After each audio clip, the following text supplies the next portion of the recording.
Good morning, everyone. I'm Dana Milleran. Today, we're going to talk about what happens when people mistake quiet confidence for irrelevance. Right now, I'm sitting in my kitchen. Sun hitting the linoleum just right, coffee steaming in a chipped mug that's older than two of my innards, and I'm about to tell you how I watched an entire company unravel from the inside.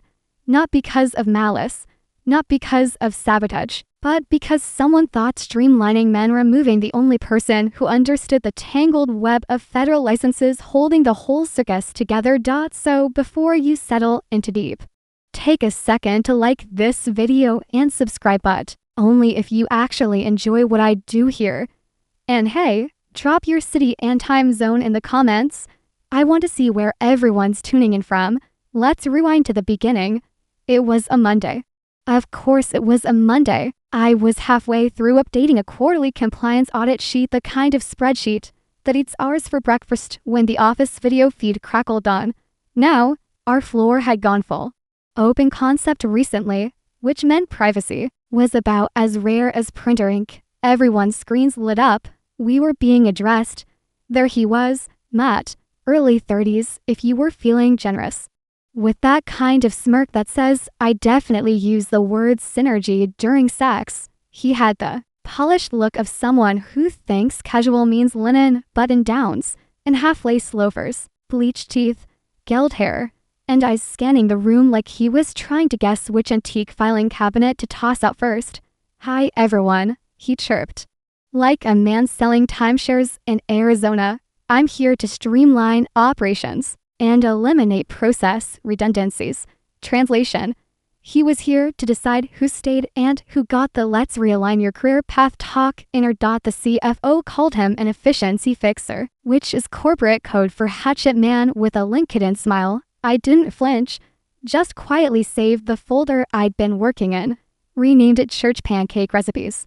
That's what I always called the emergency folder, the one that held every licensing doc, timestamp, internal compliance trail, and renewal receipt tied to my name. Backed it up to a private drive. Call it instinct, call it muscle memory, call it watching too many good people get blindsided by a guy with a blue blazer and a Gantt chart. By lunch, I overheard him joking in the break room with two junior analysts barely out of college, still wet behind the ears and smug with confidence they borrowed off TikTok, phasing out boomer infrastructure. He said, I'm 42, not a boomer. But to someone like Matt, if you don't TikTok your workflow or run your KPIs through a Slack integrated dashboard, you might as well be chiseling your memos into stone tablets. Then came the team huddle. Everyone dragged into the open floor bullpen, standing awkwardly like we were about to summon the ghost of common sense and beg it to stay. Matt pulled up a slide deck. I wish I were kidding when I say the first title read Decentralized Accountability Hubs. He clicked through diagrams that looked like subway maps drawn by a sleep-deprived toddler and said, some of our team members, especially those with legacy responsibilities, will be reassessed to ensure alignment with our lean strategy. His eyes locked on mine when he said legacy responsibilities. I smiled. Not wide, not defensive. The kind of smile you give when someone just stepped into a bear trap you've been camouflaging for a decade. Because I'd been here for 10 years. I wasn't just a name on a roster, I was the person whose signature sat on every government-regulated document, from biohazard containment to manufacturing flow validations. My credentials weren't just credentials. They were glue, and glue doesn't scream when it's peeled off. It waits, observes, and then lets everything fall apart. The odd thing about power is that people rarely see it when it's silent. When it doesn't brag, when it simply functions like air conditioning or seatbelts until someone decides it's inefficient and replaces it with slogans. And quick detour if you're still watching and haven't hit that subscribe button. What are you doing? It takes one tap and 95% of you haven't clicked it. Help me hit 10,000 subscribers so I can finally buy a chair that doesn't squeak when I breathe. All right? Back to the meltdown. That evening, I stayed late, not because I had to, because I wanted to watch the system breathe. You know that feeling When your kid is asleep and you just sit there listening to their breathing, knowing CPS might show up in the morning. That was me, listening to the hum of the database server, checking the timestamps on credential renewals, cross-referencing signatures against federal platforms. Everything still tied to me. Every active license renewal, every federal credential under the sun. I printed out one document, Section 7C of my contract. In the event of involuntary termination, all company-paid licensing responsibilities and regulatory certifications shall be considered void and credentials rescinded within 48 hours. They never read that clause. Most don't. It's buried deep, quiet. But I made sure it was notarized, active, and sitting in a folder no one but me understood. They'd see it, eventually. Nobody noticed when I left the office that night. But I noticed how Matt looked at me that morning, like a lion sizing up livestock. What he didn't know is that this cow had the launch codes. You ever see a man mistake a fuse for a shoelace? You will. The next morning, I came in wearing my usual gray sweater and coffee-stained flats. The uniform of someone who's seen every compliance wave since 2009 and has lived to update the spreadsheet. Matt was already in the break room, laughing too, loudly about something that ended with it's like playing Minesweeper, but with legacy systems. Cute, I slid past him, nodding politely, and sat down at my terminal. My chair gave the usual polite squeak. I booted up the dashboard. My dashboard Dan did what I always did first thing in the morning. Checked the audit sync queue, still green, still humming, but my stomach didn't sit right. Then came the posters. The posters. By lunchtime, someone had taped a motivational sign above the main copier. It read, "Compliance does not equal complacency." In Comic Sans, I'm not joking, Comic Damn Sans, I stared at it for a good 10 seconds before turning around and walking straight to my desk. I wasn't angry. I wasn't even annoyed. I just knew what was coming next. By the end of the day, every employee received a calendar invite. One-on-one evolutionary conversations, Matt called them. Re-interviewing for your role, but make it fashion, a chance to reflect on our new direction together. Together, my ass, one by one. My colleagues filed into that glass-walled conference room like sacrificial lambs wearing department-issued ID lanyards. Some came out smiling. Matt really gets it. One of the newer hires said, he sees us. Like really sees us. I wanted to say, the kind of vision usually comes from too much exposure to LED backlighting and empty jargon, but I just nodded. Then it was my turn. I didn't bring a resume. I brought silence. Matt gestured for me to sit. He barely looked up from his laptop. Dana, you've been here a while, 10 years. I said, voice even, next month. He nodded like he was congratulating a lab retriever. Institutional knowledge, we value that. His fingers tapped something, probably fired dinosaur into Slack. Then came the slide. A modified org chart with regulatory stewardship at the top. Underneath, my name was crossed out. Next to it, a bubble, open to reassignment. He clicked a tab labeled Q3 Renewal Delegation. I clawed the file name. Q3 _ license _ Ruth _ plan _ V1. In the comments. Can this be transferred downstream? Downstream in Matt speak meant dump on someone to green to spell OSHA. I smelled, didn't blink. But inside, the klaxon in my brain wailed like a building fire alarm. Back at my desk, I opened the master file, the one I built from scratch in 2016. A sacred monster of metadata. It tracked every certificate, its issuing body, expiration date, cross-linked renewal chain, and authorized signer. Me. All 43 licenses. I exported the file, encrypted it, zipped it, renamed it employee birthday cake list, and sent it to my private email. Then I cleared my sent folder. Call me paranoid. But I've seen what happens when children play with matches and call it innovation. That afternoon, Matt reassigned my inspection prep work to a marketing intern named Chloe. Chloe once asked me if FDA clearance had anything to do with updating lunchroom posters. No lie. Meanwhile, I was tasked with reorganizing the janitorial supply shelf. We want to keep you involved at a foundational level. Matt said. Foundational like mold. I thought. Do I still have admin access to the licensing dashboard? I asked, voice butter smooth. Matt blinked like I'd spoken in ancient Sumerian. Oh, I think we routed that to Chloe last week. You don't really need it anymore, right?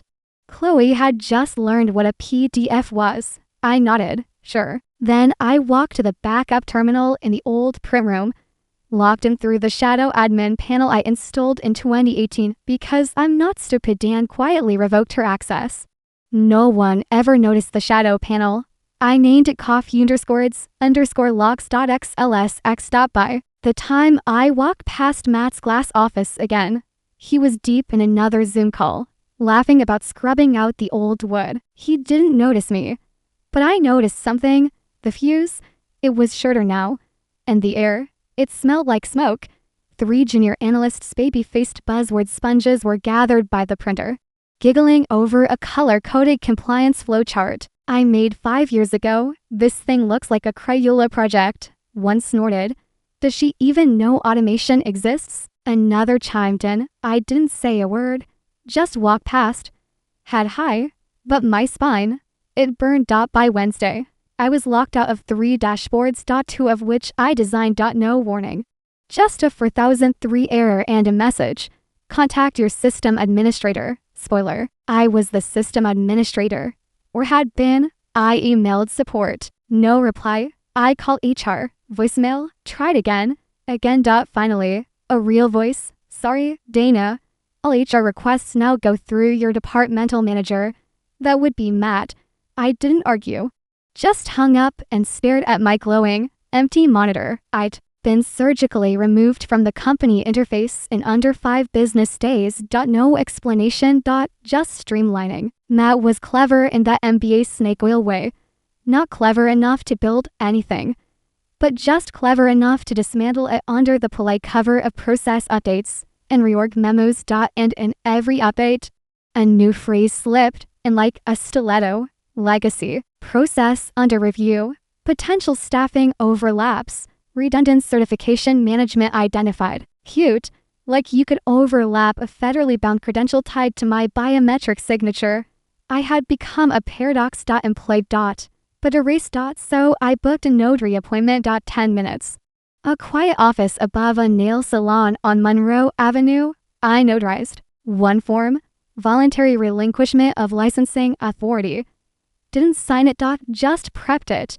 A loaded chamber, a safety pin tucked in my coat pocket. Later that night, I walked home under flickering streetlights and brewed a peppermint latte. Smell. Then I started tying loose ends, and every knot had a fuse. By Friday, the buzz had shifted. Not the kind of buzz you hear in happy hours or post-lunch gossip. No, this was colder, something in the air between whispered dread and forced optimism. Like everyone knew the office was sinking but didn't want to admit the water was already ankle-deep. Matt had announced a new internal initiative, Operation Role Evolution. He said it with the same gravity as a game show host revealing the final round. The plan, everyone would be temporarily unassigned and given the opportunity to re-interview for optimized alignment. Even the fonts on his presentation had anxiety. Helvetica bold, all caps, like the PowerPoint was yelling at us to be grateful. And of course, every slide had its obligatory tech sheet buzzwords: lean forward architecture, dynamic trust ecosystems, cross-functional evolution pods. Pods. He used the word pods unironically. We were told to embrace our evolution like it was a team-building trip to an escape room, not a slow-motion administrative guillotine. When it came to me, I played along. Matt smiled when I walked in. Dana, appreciate you being part of the journey. I said nothing. Sat down. He brought up the compliance chart again, pointed to my old responsibilities, now labeled redistributed. Then he scrolled to a new dashboard marked Q3 reassignment draft. In the comments, can Chloe assume Dana's authority? Chain, assume, like my credentials were a raincoat you could just shrug on. I left that room with no plan to fight, because the trap was already laid. By late afternoon, I submitted my formal resignation, not from the job, But from my licensing authority. I went home, quiet, calm, printed a final confirmation from the Federal Licensing Registry, cross-referenced every document I had built, touched, signed, made a copy, then another. That night, my phone pinged. It was done. Effective 7:13 p.m. My name had been removed from the licensing chain of custody for all 43 certifications, every single one. Voided. You know what that means. It means that the company, in the eyes of federal oversight, no longer had a legal certifying officer on file. In 48 hours, any vendor, partner, or government agency looking for a valid authorization would find one name. Dana Miller revoked. I didn't send a warning, didn't forward it to leadership, didn't even text a heads up to anyone still on the inside. I simply poured a glass of off-brand Merlot and queued up an old episode of The Golden Girls. Blanche was giving Dorothy attitude, and all I could think was, I get it, Blanche. Sometimes a woman has to burn her own bridge to keep monsters from crossing it. Monday came. Of course it did. It always comes. The kind of Monday where the office smells like microwaved plastic and sadness. Matt gathered everyone for his momentum sink. That's what he called it. It was basically a TED Talk wrapped in HR tape. He stood at the front of the bullpen in his navy blazer, the kind that said, I make confident mistakes, and gave us that palms out gesture like he was soothing imaginary horses. Let's begin with some candor, he said. Yes. Nothing says betrayal like leading with candor. We've done a lot of reflection these past few weeks, he continued. And while tradition has value, stagnation is a threat. He stopped behind my chair. I didn't turn round. Effective immediately, he said with a tone rehearsed. In the mirror, Dana Miller's position has been phased out. There was. No one-on-one, no courtesy meeting, just a sentence dropped into a room like a live grenade. I stood, not because I was rattled. Because my legs felt too steady not to make a point. Appeared like magicians. Two young women I'd never met, holding a glossy folder, like they were delivering an award and not an execution. Inside, termination papers. No severance. No mention of contributions. Just legalese and a signature line. I signed, one stroke, calm as sunrise. Then I asked for a printed copy. Matt blinked. It's all digital, I said. Printed. HR hesitated. I stared. For minutes later, I walked out with a stapled receipt and the serene silence of a woman who just pushed a detonator. You see, when I signed that form, it wasn't just paperwork. It was a key. Section 7C activated automatically. My signed confirmation had triggered a system-wide revocation notice. At precisely 7:13 p.m. The Federal Registry began marking every active certification under the company's name as pending nullification. And every single one. 3 hours later, their main biotech vendor tried to confirm a shipment of medical-grade filtration components. Stuff you don't even sneeze near without triple-certified documentation. The vendor's reply, cannot fulfill shipment. Receiving entity listed as inactive. Certification C in 8835-44 expired. Please contact the listed certifying officer. Guess who that was? By 10 o'clock a.m. that Tuesday, anomaly logs began piling up. Failed logins, API syncs rejected, error messages from the FDA's compliance portal, invalid credential authority, dashboard access denied. Matt, ever the calm disaster, strolled and holding a coffee cup from a downtown cafe and said, let's just update the contact info. Renee, your compliance analyst, barely old enough to rent a cart ride, to explain it gently. Sir, contact updates require certification reauthorization. Matt blinked. So, do it anyway. She was the only registered officer, Renee said. We don't have another name on file, and the recertification process, it takes weeks. Silence. The kind of silence that vibrates in your molars. Matt rubbed his temples like someone just explained that his yacht sank because he unplugged the drain. Why the hell didn't anyone tell me this earlier? He muttered. Renee, bless her, answered. Dana was the one who told people that. Meanwhile, across town, I was in sweatpants, eating discount brand Cheerios, reading a BCCD thread from a former teammate who had the decency to loop me in. One message included a screenshot of Matt's Slack post to legal. It read, "Anyone know how to override a license expiry tag in the dashboard thingy? He called it a thingy. That dashboard had been my child. I had coded it to respond to revocation events with surgical precision. No reentry, no override. Any unauthorized access attempt triggered an IP blacklist and a real-time alert to internal audit logs, which he triggered within an hour. By noon, someone from upper management asked the question everyone had been afraid to voice out loud. Can we get Dana back? And someone else, probably from HR, whispered, is she even reachable? She was. But she wasn't answering. Not because I was vengeful. Because justice doesn't yell.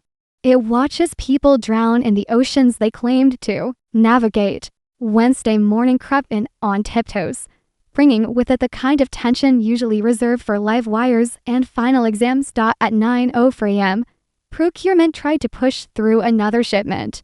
This time it was thermal labware for a pharma pilot. Program time sensitive, high risk, absolutely not the kind of order you want to stall. The vendor's response: cannot process. Certification MDR 50810 to invalid. Contact certifying officer for resolution. Spoiler: still me. Meanwhile, Matt was on the 6th floor, hosting what could only be described as a caffeine-fueled panic session. I imagined the scene, his navy blazer slightly wrinkled now, his pristine hair starting to wilt at the edges. He had never looked less like a visionary and more like a teenager who just crushed his parents' car and tried to blame the GPS. And then the real event hit. 10:00 a.m. sharp. 3 individuals in black suits and government-issued frowns walked into the front lobby with clipboards and cold eyes. FDA inspection. Random. Yes, but also not. I'd built the calendar that predicted audit probability down to a science. Vendors, inspection cycles, renewal windows, even government holidays, every factor woven into a spreadsheet so tight it made Wall Street look sloppy. And today was exactly the kind of day the system had flagged years ago. High audit probability. The receptionist's voice crackled through the intercom. Compliance team, the FDA is here. They're asking for the license holder. Matt's voice, from the ops wing, came next. Tell them we're on our way. Except there was no way. There was no license holder. Just a ghost with revoked authority and a surprisingly stable blood pressure. Matt tried logging. Enter their registry with my old credentials. Access denied. Then he tried a password reset. User not found. Then he called the Federal Compliance Help Desk. The call transferred 3 times before landing in the voice of a very tired man named Warren, who calmly explained Dana Miller voluntarily relinquished all certification authority on file. Her credentials have been nullified. Reinstatement requires full recertification, which takes an average of 4 to 6 weeks. Matt stared at the speakerphone like it had just insulted his lineage. Then, finally, he turned to the room full of managers and lawyers and interns pretending to be invisible. What clause did she use to do this? Legal scrambled. They flipped through my termination file, all printed on expensive paper like that somehow made it smarter. One paralegal finally said she triggered Section 7C of her employment contract. Matt blinked. We included that. The paralegal shrugged. She did. That's when the room remembered to late that I wasn't just some dusty compliance dinosaur with a fondness for spreadsheets. I was the linchpin, and they had yanked me out like a muller rooted in the spine. Across town, I was getting my nails done. Midnight Burgundy. Not because I had somewhere to be. Because power doesn't need a destination. It just needs to walk away. My phone buzzed mid-polish. It was Liz. From documentation. Sweet Liz, who once left me sticky notes shaped like cats during audit week and snuck gingerbread cookies onto my desk during December chaos. She'd never called me outside work hours before dinner. She whispered. There was fear in her voice. Did you do this? I looked at the window. The nail tech gently filed my index finger. No, I said. Soft but precise. You did. Click. I didn't hang up hard. Didn't yell. Didn't even smile. Because this wasn't revenge. This was math. 1 + 1 equals. You fired the wrong damn person. Back at HQ, the auditors weren't smiling. Without a licensed officer, they weren't allowed to proceed past the reception area legally. The company couldn't show them anything. No labs, no documents, no systems. The company, technically non-operational. Any attempt to push forward without credential oversight would count as willful violation, which meant the countdown had begun. Clients would be notified. Contracts would enter breach. Vendors would hold fulfillment. Revenue projections. Burn toast. Gregory T. Winslow, the CEO, entered stage left around 11 a.m., straight from the airport. The man radiated yacht energy, silk shirt, to tanned for spring. Loafers that never touched sidewalks. You could smell the cologne and contempt before you saw his reflection in the marble tiles. He was back from a leadership summit in Monaco. That's what the out-of-office order reply said. Probably just drank overpriced wine and talked about macro pivots with people who named their children after luxury cars. He stepped off the elevator and into the crush zone. Silence. Half the office was pretending to type. The other half stared at him like they wanted to crawl under their desks and whisper apologies into their keyboards.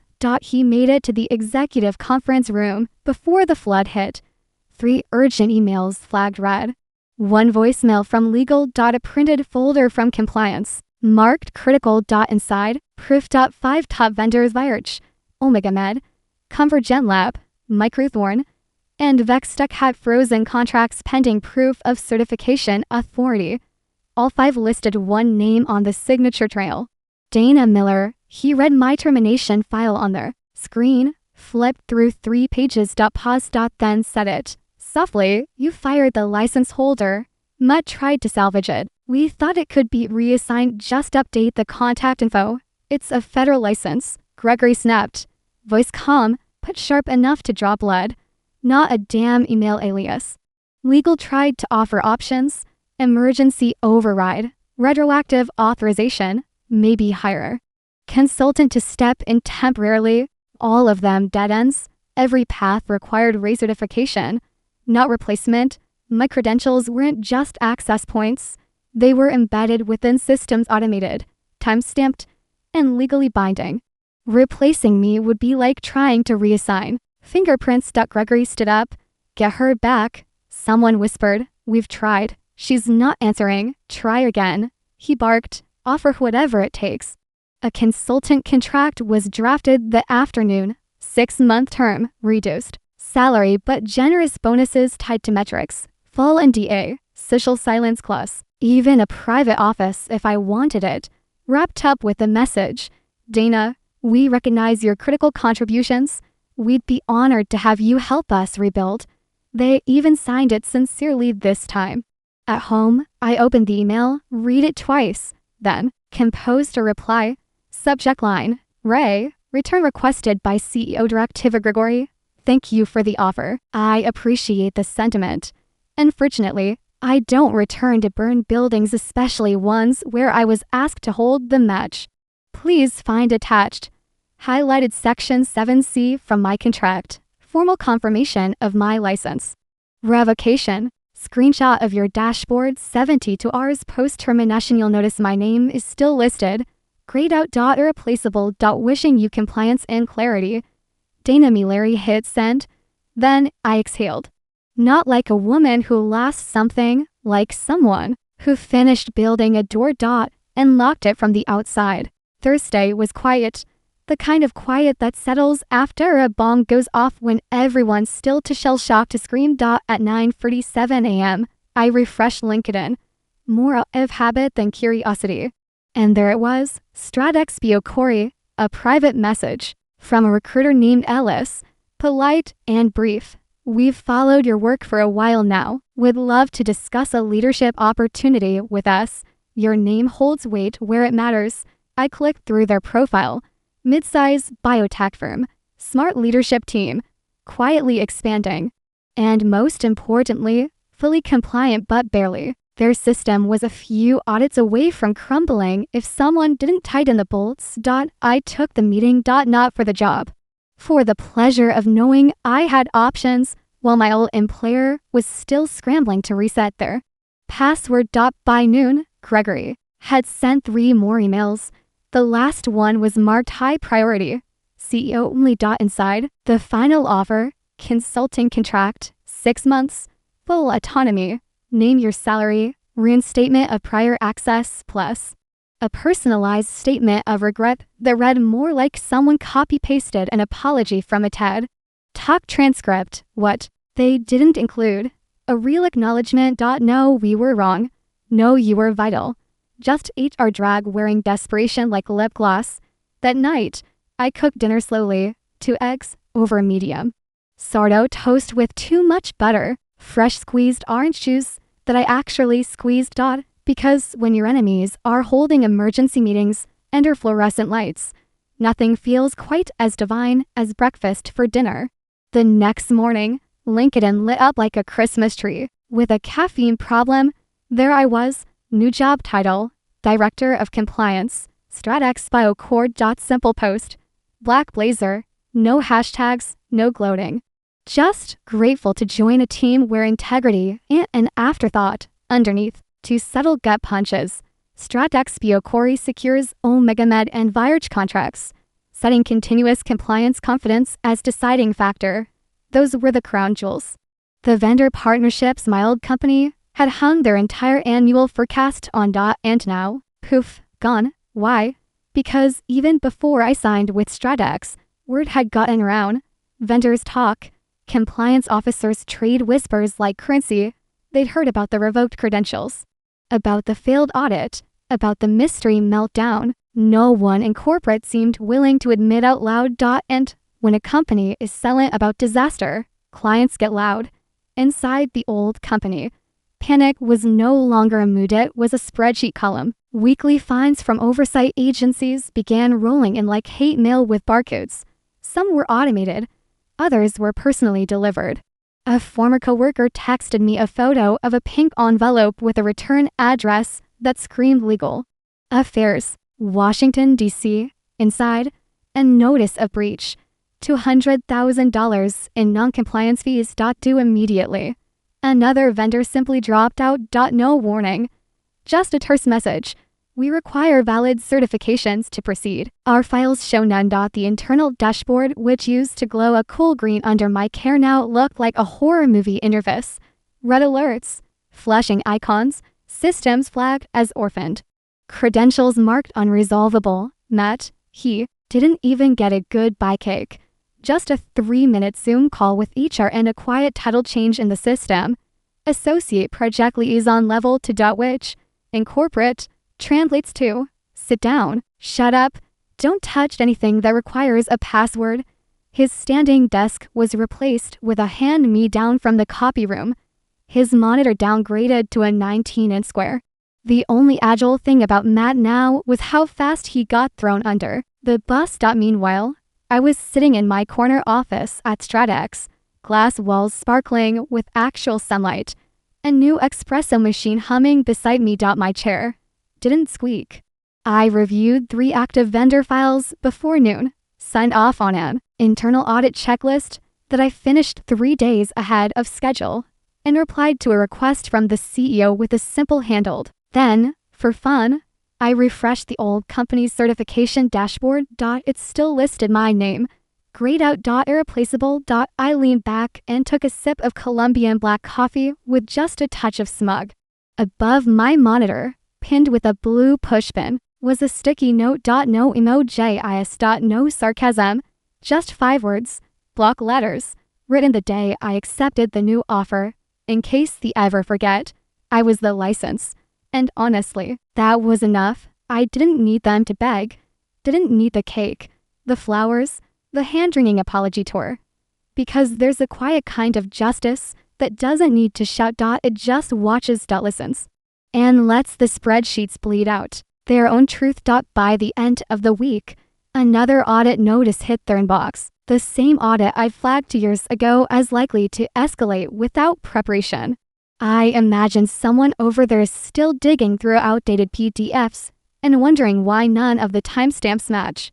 Why nothing aligns, why every process seems stitched together with chewing gum and desperation. The truth, they thought removing me meant removing red tape. What they didn't understand was I was the thread. By week 2, I stopped checking their dashboards, not because I didn't care, but because the slow-motion implosion of a system I once held together with duct tape and elbow grease was starting to feel repetitive. They were no longer bleeding, they were hemorrhaging. 3 more vendors pulled out. One of them, Vextech, sent a formal goodbye letter that someone from Stratex forwarded to me just for laughs. It read like a breakup text from a disappointed parent. We trusted your infrastructure. That trust has been formally withdrawn. Meanwhile, I was sitting in my new office, cross-referencing to regulatory frameworks for a pilot program and sipping from a mug that said Queen of Compliance, a gift from my new team, who still couldn't believe I designed my own dashboard encryption protocols from scratch. Every now and then, someone would knock gently and peek in just to say thank you. Not for the usual stuff, not for sending files on time or organizing onboarding docs, but for fixing a licensing issue before they even knew it was broken. They weren't used to that. And I wasn't used to being appreciated for it. On Wednesday, I got a message from Trevor. Yes, that Trevor, the assistant to the CEO back at my old company. It was desperate. 3 lines, no punctuation, sent at 13 a.m. Dana, if you're awake, please call me. Gregory is meeting with the board and he needs your help. It's getting worse. I didn't reply because I'd already given them everything and they threw it out like packing peanuts, light, noisy, and not worth the space they took up. But still, curiosity got the better of me. So I asked one of my old connections, a friend who still had access to the war zone, to quietly send me one last screenshot. It was beautiful. A full dashboard failure report, time-stamped, color-coded. Red. Every field, every license, every active vendor flag non-compliant, license invalid, or expired. And there, beneath it all, was a faint gray box that used to glow with authority. Certifying officer, Dana Miller. Status, revoke. He printed that screenshot. Framed it, hung it behind my desk. A conversation piece. I told people, they assumed it was some abstract compliance art, and I didn't correct them. Later that week, Gregory finally reached out himself. The subject line on his email, "Let's rebuild together." He didn't write much, just enough to cover his own ego. Dana, I recognize now what I failed to appreciate then. You were the backbone, the trust, the license. I don't ask for forgiveness, I ask for a second chance. Come back. Name your price. There it was. The line. Name your price. But I didn't need a price. I already had peace. Still, I opened a blank reply, stared at the cursor blinking like a metronome of second chances, and typed 5 words. I hope you learned something. Then deleted them, typed nothing, closed the window. Because I didn't need to say anything.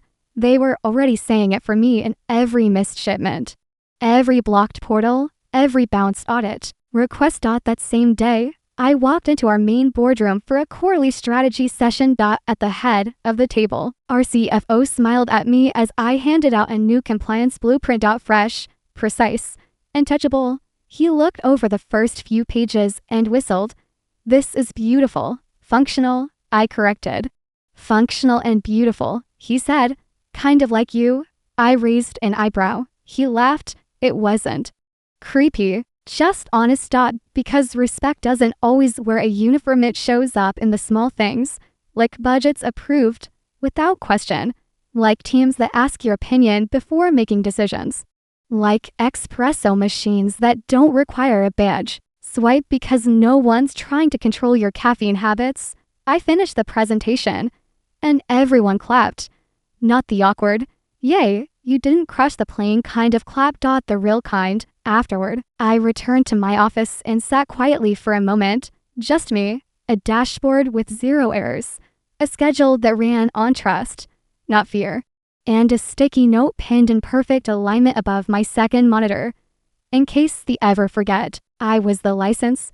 Because legacy and what they called me. It's what I left behind. And the thing about legacies, you don't have to defend them. They outlive the people who try to erase them. Later that evening, I was walking to my car when I got a text from Liz. Just 3 words. You won, Dana. I didn't reply. Didn't need to. Because it wasn't about winning. It was about walking away intact while the ones who stayed were still searching the wreckage for the black box. The following week, I started getting coffee invites. Not from my new coworkers, they already knew where to find me, but from names I hadn't seen in months. CFOs from smaller firms, chiefs of ops from spin-off startups, even one former executive from my old company who jumped ship after what he politely referred to as the compliance correctional event. Each message started the same way. Hey Dana, just wanted to pick your brain. And each one ended the same. We're trying to avoid the mess that happened at your old place. Word had gotten round. Not about the specifics, not the hidden panels, or the triggered failsafes, or the moment Matt tried to brute force his way through the federal compliance board like it was a vending machine. But the shape of the story had spread. A compliance officer had been fired. The licenses had vanished. Vendors pulled out. Auditors swarmed in, and the company, still bleeding out in legal disputes. What shocked people wasn't the collapse. It was that I hadn't said a word. Not to the press. Not on social media. Not even to former coworkers, aside from a single exit message. No HESHTAGS. No public gloating. No revenge podcast tour. Just silence. Because I wasn't interested in shouting. I was interested in watching. It turns out silence, when you've already done the math, is louder than any speech. Midweek, I bumped into someone at the Stratex cafeteria. Tall, nervous, wearing a visitor badge and carrying a company-issued tote bag. Dana? He asked. I nodded. He introduced himself as Aaron. Used to be in risk management for my old company. Now freelance. Now trying to find something steady. They're still unraveling, he said quietly. Matt's gone. Gregory's in damage control mode. Legal is, well, exhausted. I stirred my tea. You here for the Vextech onboarding? I asked. He blinked. Yeah, just consulting though, temporary. I nodded. Tell them I said hello.